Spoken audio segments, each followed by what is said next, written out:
తాకట్టులో ఉన్న మీ బంగారాన్ని విడిపించి ఆ రోజు ఆన్లైన్ రేటుకి మేము కొంటాం. Bhavani gold company. నమస్కారం, వెల్కమ్ టు సుమన్ టీవీ. నేను గీతాంజలి. ఫిబ్రవరి 26వ తారీఖున మహాశివరాత్రి అండి. ఈ సందర్భంగా ఇంట్లో ఏ విధంగా మనం పూజను చేసుకోవాలి, ప్రత్యేకించి జాగరణ ఎలా ఉండాలి, అలాగే ఆ శివయ్య ఆరాధనలో మనం ఎలా ఉండాలి, ఆ స్వామిని ఎలా మనం ప్రసన్నం చేసుకోవాలి తెలుసుకుందాం. వివరించేందుకు ప్రస్తుతం మనతో పాటు ఉన్నారు లలిత ఉపాసకురాలు, లలితా పరివార్ సంఘ వ్యవస్థాపకురాలు డాక్టర్ అరుణ పేరి అమ్మగారు. వారితో మాట్లాడదాం. అమ్మ నమస్కారం. శ్రీమాత్రే నమః. శ్రీమాత్రే నమః. అమ్మ, శివరాత్రి చాలా విశేషం. మహాశివరాత్రి, ఏడాదికో శివరాత్రి అంటారు. ప్రత్యేకించి ఆ రోజున ఎలా పూజ చేసుకోవాలి అంటే జాగరణ ఉంటాము, అలాగే ఉపవాసం ఉంటాము, కానీ నియమంగా ఈ పని ఖచ్చితంగా చేయాలి, ఇలా శివరాత్రి జరుపుకుంటే చాలా మంచిది, ఆ శివయ్య అనుగ్రహం ఉంటుంది అని అలాంటి నియమాలు ఏమన్నా ఉన్నాయమ్మా? ఏ విధంగా మేము శివరాత్రిని జరుపుకోవాలో వివరించండి. తప్పకుండానమ్మా. మనకు వస్తోంది శివరాత్రి. అవును, త్వరలోనే వస్తోంది. అవును. శివరాత్రి, దీన్ని మనం లింగోద్భవ టైం అంటాం కూడా. రాత్రి 12 గంటల టైంకి లింగోద్భవ టైం అని కూడా అంటాము. అసలు ఈ లింగోద్భవం ఎలా జరిగింది, అది మనం శివరాత్రి అని పేరు ఎలా వచ్చింది, లింగోద్భవం ఎలా జరిగింది అది తెలుసుకుంటే అర్థమవుతుంది. ఇది జరిగిన ప్లేస్ అరుణాచలం. అరుణాచలం నేను చాలా షార్ట్ లో చెప్తాను, చాలా పెద్దది ఉంది, షార్ట్ లో చెప్తాను. బ్రహ్మ విష్ణు వాళ్ళిద్దరిలోనూ నేను గొప్ప అంటే నేను గొప్ప అని వాళ్ళిద్దరిలో ఒక ఇది వస్తుంది అనమాట. నేను ముందు, నేను క్రియేటర్ని కదా, నేను ముందండి బ్రహ్మ అనుకుంటాడు. విష్ణు అనుకుంటాడు నేనే బ్రహ్మగారిని తీసుకొచ్చాను కదా, అంటే బ్రహ్మగారు విష్ణు నాభి నుంచే కదా వచ్చి ఉద్భవించారు. వాళ్ళిద్దరి మధ్య తర్కం జరుగుతూ ఉంటుంది. తర్కం జరిగితే వాళ్ళు శివుడి దగ్గరికి వచ్చి వాళ్ళు ఎవరు గొప్ప అని శివుడిని మధ్యలో పెట్టి శివుడే చెప్తాడు అనుకుని వాళ్ళు అక్కడికి అడగడానికి వస్తారు. శివుడు ఏమీ మాట్లాడకుండా నవ్వి వాళ్ళిద్దరి మధ్యన ఒక చిన్న కాంపిటీషన్ పెడతారు. వాళ్ళిద్దరి మధ్యన బ్రహ్మగారికి అంటారు, నువ్వు పైకి ఊర్ధ్వలోకంలోకి వెళ్ళి ఒక లింగం ఆకారంలో ఆ పైన ఎక్కడి వరకు ఆ లింగం ఉంది, ఎక్కడ స్టార్ట్ అయిందో అది చెప్పాలి, స్టార్టింగ్ పాయింట్ చెప్పాలి. విష్ణుకి ఎండింగ్ పాయింట్ చెప్పమని కిందకి పంపిస్తారు, అధోలోకాలకి అంటే పాతాళ లోకాలకి. ఇద్దరిని పంపించి ఎవరు అది కనుక్కుని వచ్చారో దాని తర్వాత నేను చెప్తాను ఎవరు గొప్ప అన్నది. బ్రహ్మగారు పైకి వెళ్తారు, విష్ణు కిందకి వెళ్తారు, అలాగ తిరుగుతూ ఉంటారు. విష్ణుకైతే ఎక్కడా ఇంకా ఎంత వెళుతున్నా కిందకే వెళుతోంది ఆ లింగము. బ్రహ్మగారు కూడా ఎక్కడా స్టార్టింగే కనిపించట్లేదు. కానీ బ్రహ్మగారు అనుకుంటారు, తన తెలివి ఉపయోగిస్తారు. అక్కడ ఒక ఆవు కనిపిస్తుంది, ఒక మొగల పువ్వు కనిపిస్తుంది. వాళ్ళు అనుకుంటారు ఇక్కడ ఏదో ఉంది కాబట్టి వీళ్ళకి తెలుస్తుంది, ఈ స్టార్టింగ్ పాయింట్ ఇదేనా అని చెప్పి వాళ్ళకి తెలిసే ఉంటుందని ఆవుకి మొగల పువ్వుకి అడిగితే వాళ్ళు పాపం ఏమి రెస్పాన్స్ ఇవ్వరు. వాళ్ళకి తెలియదు, నిజంగా వాళ్ళకి తెలియదు ఎక్కడ నుంచి స్టార్ట్ అయిందో. కానీ బ్రహ్మగారు వాళ్ళకి ఒక సజెషన్ ఇస్తారు, నాతోటి మీరు రావాలి, మీరు వచ్చి నేను వాళ్ళతో శివుడితో చెప్తాను, నేను చూశాను అని చెప్తాను, మీరు తల ఊపాలి, ఓకే అని ఒప్పుకోవాలి. బ్రహ్మగారు కదా వాళ్ళు అంటున్నారని అయితేనని మొత్తం ముగ్గురు వస్తారు. వచ్చిన తర్వాత శివుడు అడుగుతారు, నాయన స్టార్టింగ్ పాయింట్ కనిపించిందా అని. బ్రహ్మగారు ఆహా నేను చూశాను, ఇదిగో సాక్ష్యాలకి ఇద్దరు ఉన్నారు ఇక్కడ, మొగల పువ్వు ఉంది, వీళ్ళు సాక్ష్యం ఉన్నారు అని చెప్పి శివుడు వాళ్ళ కేసు చూసి మొగల పువ్వును నువ్వు చూసావా అంటే అది ఒప్పుకుంటుంది. ఆవును అడుగుతారు, ఆవు తల నుంచి ఓకే అంటుంది, తోక వెనకాల కాదు అంటుంది. వెనకాల తోక కాదని నో అని చెప్తుంది. అప్పుడు శివుడు బ్రహ్మగారికి శాపం ఇస్తారు, నువ్వు అబద్ధం చెప్తున్నావు, నీకు స్టార్టింగ్ పాయింట్ కనిపించలేదు, కానీ వీళ్ళిద్దరిని సాక్ష్యం తీసుకొచ్చి నువ్వు వీళ్ళ చేత కూడా అబద్ధం చెప్పించావు. అందు గురించి బ్రహ్మగారికి 5 తలలు ఉండేవి, 5 ముఖాలు ఉండేవి. అందులోంచి ఒక ముఖాన్ని కట్ చేసేస్తారు, 4 ఉంటాయి అనమాట, అందుకే చతుర్ముఖ బ్రహ్మ. అలాగా అక్కడ బ్రహ్మగారికి పనిష్మెంట్ దొరికింది. మొగల పువ్వు ఎంత వాసనమ్మ, ఎంత సువాసన ఉంటుంది, అక్కడ పెడితే దానికి పూర్తి రూమ్ అంతా స్ప్రెడ్ అయిపోతుంది. దానికి శాపము, నువ్వు పూజకు పనికిరావు, పూజకు పనికిరావు అని దానికి ఒక శాపము. ఆవుకి నీ పూజ ఎవరైతే చేస్తారో గోమాత కింద నీ ముఖం పూజ చేయరు, నీ వెనకాల పృష్ఠ భాగానికి పూజ చేస్తారు. పృష్ఠ భాగం కరెక్ట్ చెప్పింది, లేదు చూడలేదు అని చెప్పింది. అందు గురించి నీకు పృష్ఠభాగానికే పూజ అందుకుంటావు నువ్వు అని ఇలా అవుతుంది. రాత్రి అర్ధరాత్రి పూట ఒక లింగము అంటే ఆది అంతము లేని ఒక లింగోద్భవం ఏదైతే జరిగిందో అదే శివరాత్రి రోజున జరిగింది. అర్ధరాత్రి 12 గంటల తర్వాత లింగోద్భవం అంటారు దాన్ని. లింగం ఉద్భవించింది, తొలి లింగము ఉంది అనే ఒక ఆకారంతో లింగోద్భవ టైము లింగం ఉద్భవించింది. ఈ శివలింగము అంటే ఏమిటమ్మా అసలు? శివుడు అందుకు తర్వాత శివుడు ప్రతిమల కంట లింగములకి ఎక్కువ పూజ చేస్తారు. మిగిలిన దేవుళ్ళకి మూర్తులకి వాళ్ళ యొక్క మూర్తి ప్రతిమలకి పూజ చేస్తాం మనం, వాళ్ళ విగ్రహాలకి పూజ చేస్తాము. అమ్మవారైనా విష్ణువైనా రాముడైనా విగ్రహారాధన, కానీ శివుడికి లింగారాధన. దానికి ఎక్కువ ప్రాముఖ్యత. ఎందుకు తెలుసమ్మా? లింగానికి మీరు ఇది ఫ్రంట్, ఇది బ్యాక్, ఇది రైట్, ఇది లెఫ్ట్ అలా ఏం కనిపించదు. అంతా సమానమేవు, అంతా శూన్యములో ఉంది. అది అర్థం చేసుకోవడానికి లింగం అన్నమాట. ఇది కాలు, ఇది చెయ్యి, లేకపోతే ఇది ఇష్టు, అన్ని సమానమే. 4 దిక్కులు సమానమే. ప్రపంచం అంతా ఒకే శక్తిలో నడుస్తోంది. దానికి చెప్పడం గురించే ఆ లింగం అన్నమాట. ఆ లింగానికి మనం పూజ చేస్తాము. అంతా సమానమేను, సమానత్వము, అది ఒకటి.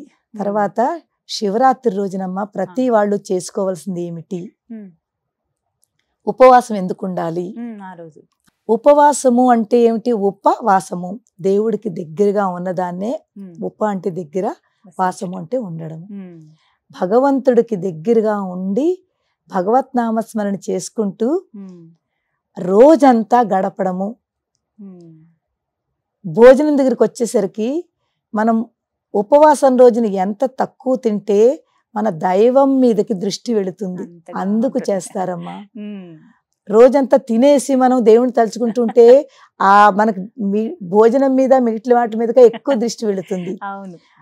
మీరు ఒక్కసారి మీరు ఎప్పుడైనా నేను మన ఏకాదశి ఉపవాసము ఏ రోజైనా ఉపవాసం చేస్తే 2 రకాలు. ఒకటి సైంటిఫిక్ గా కూడా చాలా మంచిది, ఆధ్యాత్మికంగా కూడా చాలా మంచిది. మన దృష్టి అంతా కూడా ఇంకా ఇవాళ ఏం వండాలి, ఏం తినాలి, ఇవేమి లేకుండా ఇంకా భోజనం మీద దృష్టే వెళ్ళదు.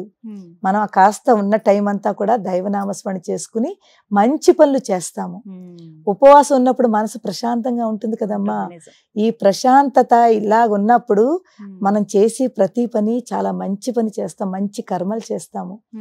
మంచి కర్మలు చేసి మంచి పనులు చేస్తుంటే ఇందులోనే ఆ భగవంతుడు ఉన్నాడు. భగవంతుడు అనేది ఇక్కడ అక్కడ కాదు, అంతే కదా, ప్రతి అంశంలోనూ ఉన్నాడని, ప్రతి దాంట్లోనూ ఉన్నాడు. మన భావనలో, మన ఆలోచనల్లో, మన మనసులో ఇవంతా ఎప్పుడైతే మనం ఉపవాసం ఉంటామో మన భావన బాగుంటుంది, మన ఆలోచన బాగుంటుంది, మన పనులు బాగుంటాయి. అందులోనే దేవుడు ఉన్నాడు. ఎప్పుడైతే ఆ దేవుడి దగ్గర ఉంటామో, ఎప్పుడైతే కనెక్ట్ అవుతామో, ఆ ఉపవాసము దేవుని దగ్గరగా ఉంచి మనకి చాలా శక్తిని ప్రసాదిస్తుంది. ఒక చక్కటి ఎనర్జీ ఫామ్ అవుతుంది మనలోను రోజంతాను. ఆ రోజంతా మీరు ఎవరైనా చెయ్యని వాళ్ళు కూడా చేసి చూడడం, ఒక్క రోజైనాను చేసి. శివరాత్రికి అయితే శివరాత్రి ఒకటి ఏకాదశి 2 కూడా ఉంటూ ఉంటాయి. ఈ శివరాత్రికి మీరు రోజంతా పళ్ళు తినండి, పాలు తాగండి, కాఫీ టీలు తాగండి. అలానే కఠిన ఉపవాసం అని ఏమి తినకుండా, మంచినీళ్ళు తాగకుండా కూడా కాదు. మీ శరీరాన్ని బట్టి, మీ ఆరోగ్యాన్ని బట్టి, మీకు ఎవరికి ఏది ఎలా కావాలో, షుగర్ పేషెంట్లు ఉన్న వాళ్ళు, పెద్దవాళ్ళు ఉంటారు, అలాంటి వాళ్ళు కాస్త ఏదో ఒకటి వాళ్ళకి నచ్చింది భుజించండి. కానీ తక్కువ, ఎంత అవసరమో అంతే తీసుకోండి. ఆ రోజున చేసి చూడండి. మీకు ఏమీ తినకపోయినా కూడా మీ బాడీ ఎంత శక్తిగా ఉంటుందో, మిగిలిన రోజుల్లో చెయ్యలేని ఎనర్జీగా పనులు ఎనర్జెటిక్ గా ఉంటూ ఆ రోజు ఇంకా ఎక్కువ చేస్తాము. అంత ప్రశాంతంగా ఉంటుంది మనసు. అది ఉపవాసం యొక్క ఇది. రాత్రి వరకు ఉపవాసం ఉంటాము. రాత్రి మనకి ఈ లింగోద్భవ టైంలో జాగరణ చేస్తాము. జాగరణ ఎందుకు చేస్తామంటేనమ్మా, శివరాత్రి ఏ రోజు వస్తోంది? అమావాస్యకు ఒక రోజు ముందు. ఎంత అద్భుతమైన రోజు అంటే చతుర్దశి అంటాం మనం.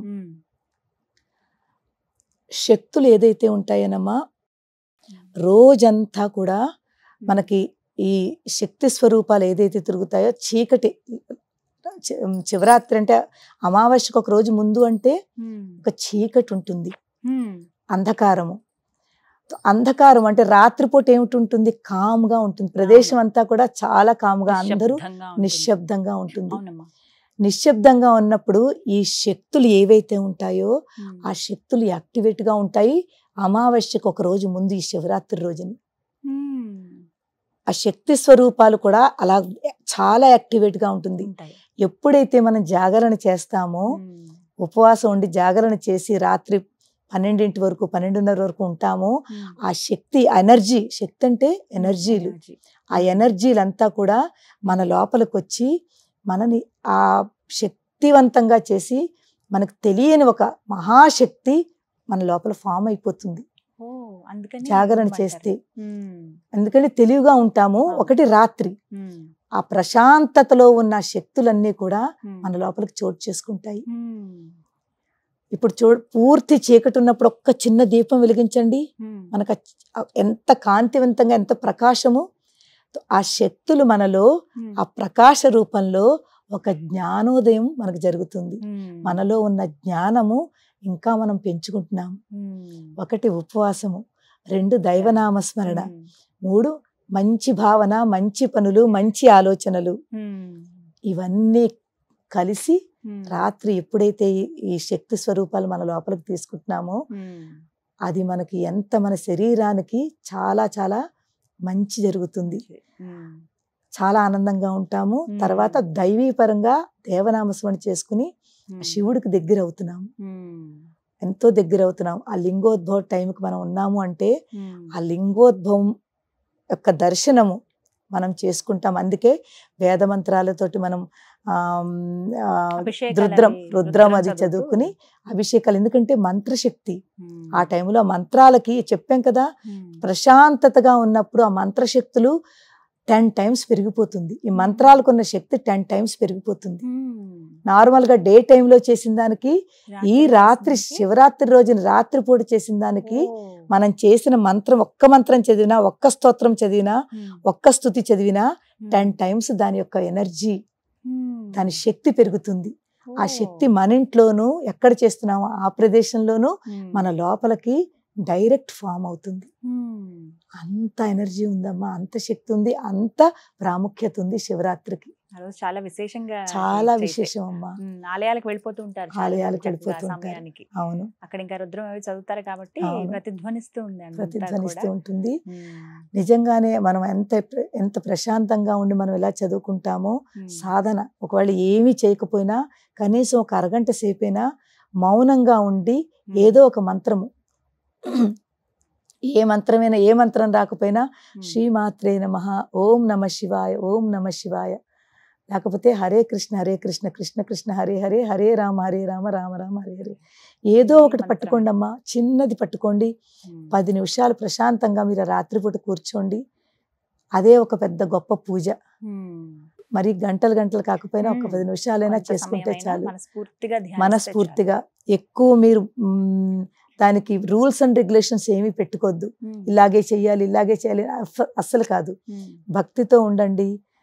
పూజలు చెయ్యాలి, ఇన్ని పుష్పాలు పెట్టుకోవాలి, అవన్నీ కూడా కాకుండా మీరు ఎక్కడో అక్కడ కూర్చోండి. దేవుడి రూమ్లో కూర్చోకపోయినా పర్వాలేదు, ఎక్కడో ఒక చోట కూర్చుని ఆ దైవనామస్మరణ చేసుకుంటూ ఏదొస్తే చదువుకోండి. ఒక అరగంట సేపు శివయ్య గురించి మీరు టైం స్పెండ్ చేయండి, అంతే. దాని తర్వాత 2వ రోజు లేచాక మీకే తెలుస్తుంది ఎంత అద్భుతమైన శాంతి మనలోకి వచ్చిందనేది. ఈ విధంగా శివరాత్రిని జరుపుకుంటే చాలా బాగుంది, చాలా మంచిదమ్మా. చాలా చక్కగా వివరించారమ్మా. నమస్కారం. శ్రీమాత్రే నమః.